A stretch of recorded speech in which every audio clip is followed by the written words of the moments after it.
1643 খ্ৰীষ্টাব্দত বিশ্ববিখ্যাত ইংৰাজ পদাৰ্থ বিজ্ঞানী জ্যোতিৰ্বিদ আৰু গণিতজ্ঞ আইজাক নিউটনৰ জন্ম হৈছিল।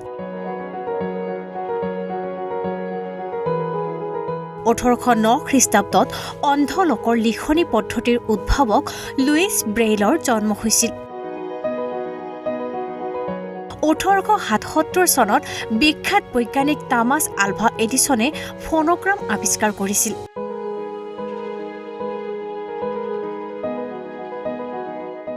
1885 চনত প্ৰথম এপেণ্ডিচাইটিছ অপাৰেশ্যন হৈছিল।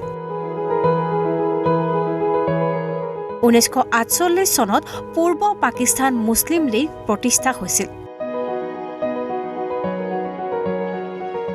1960 চনৰ আজিৰ দিনটোতে নবেল বিজয়ী ফৰাচী কথা সাহিত্যিক আলবেয়াৰ কামুৰ দুৰ্ঘটনাত মৃত্যু হৈছিল।